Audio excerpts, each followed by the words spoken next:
Hi friends, today good morning అందరికి good morning. Today Hindi part 8th class Hindi part Tenali రామకి చతురాయి. తెనాలి రామకి చతురాయిలో ఈరోజు చెప్పే గొప్ప విషయం ఏంటంటే, ఆయన ఎక్కడ వాడంటే విజయనగర రాజుకి అష్టదిగ్గజ కవులలో ఈ తెనాలి రామకృష్ణుడు ఒకటి మాట. ఈరోజు పాఠంలో తెనాలి రామకృష్ణ చేసిన గమ్మత్తు విషయం దాని గురించి చెప్తాను. ఈరోజు రాజుగారు సభలో అందరినీ భోజనాలు పిలిపిస్తాడు. మొత్తం అందరూ కూడా ఊళ్ళో వాళ్ళందరూ భోజనాలకు వస్తారన్నమాట. ఈ భోజనాలు డిన్నర్కి ఇన్వైట్ చేయగానే ఇంకా అందరూ వచ్చిన తర్వాత వాళ్ళకి బంగారపు సోనార్ అంటే గోల్డ్ ప్లేట్లో చెమచ్ అంటే స్పూను, ఆ స్పూన్లో వేసి అన్నీ వేసి భోజనం ఏర్పాటు చేయగానే ఒకడు సైలెంట్గా ఎవరు చూడకుండా ఆ స్పూన్ తీసుకెళ్ళి జేబులో వేసుకుంటాడు. తైలి అంటే బ్యాగ్, ఆ బ్యాగ్లో అదే జేబులో వేసుకుంటాడు అనమాట. ఆ జేబులో వేసుకోగానే అది గమనిస్తారు ఆ తెనాలి రామకృష్ణ.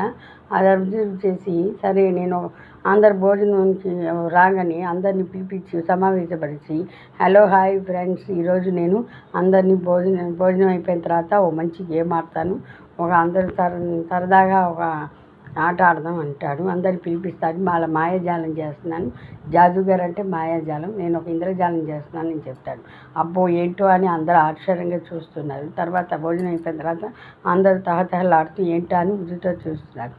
అప్పుడు ఏం చేశారంటే ఆ తెనాలి రామకృష్ణ అందరూ చూస్తుండగానే ఒక స్పూన్ పైకి తీసి, గోల్డ్ స్పూన్ తీసి చూపించి, చూడండి ఈ స్పూను నేను అందరూ చూస్తుండగానే మాయం చేసి దాన్ని వేరే ఒకళ్ళ జేబులోంచి బయటికి తీస్తానని చెప్తాడు. అందరూ ఆశ్చర్యంతో క్లాప్స్ కొడతారు. కొట్టిన తర్వాత ఇంకా అందరూ చూసి ఎదురు చూస్తూ ఉంటారు, తహతహలాడుతూ ఉంటారు అనమాట. ఇంకప్పుడు కొంతసేపటి తర్వాత తను స్పూన్ బయటికి తీసి అబ్రకదబ్రా మాయాజాలం చేసి ముందు తను తీసిన స్పూన్ అతని జేబులోంచి పైకి తీసి చూపిస్తారన్నమాట అందరికీ. అంటే అతిథుల్ని అగౌరవపరచడం ఇష్టం లేక అలా చేసి ఎలాగైనా బయటపడాలని అలా చేశాను. అలా తన తెలివితేటలతో, తన యుక్తితో చాలా ఇలాంటివి ఎన్నో మాయాజాలాలు ఎన్నెన్నో చేస్తున్నాడు. యుక్తి కవి, తెలివిగలగవి తెనాలి రామకృష్ణ. ఇది నచ్చినట్లయితే లైక్ చేయండి, సబ్స్క్రైబ్ చేసుకోండి.